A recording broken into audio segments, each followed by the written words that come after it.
Kuya Yeye Manawis. Antindi pala nitong sila Kuyang Yeye Manawis. Kumpatsero, kinukwenta ni Kuya Jerry Cupido Asuncion.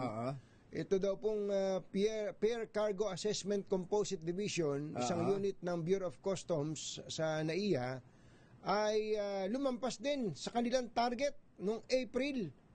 Kayayabang naman itong mga ito. Meron na naman kasing ipagyayabang.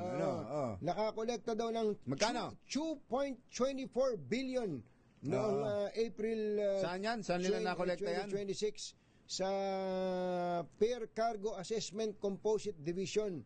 Ito daw po yung ika-4 lang naman na sunod-sunod na buwan na lumampas sila sa collection target sa taong ito. Konting yabang. Konting yabang.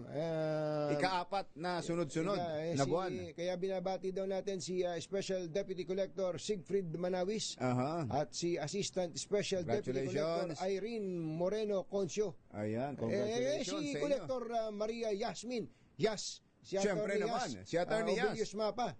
Batiin din natin. Wala ba tayo dyan? Wala ba tayo dyan? Binabati din kayo ni Customs Commissioner Ariel Nepomuceno.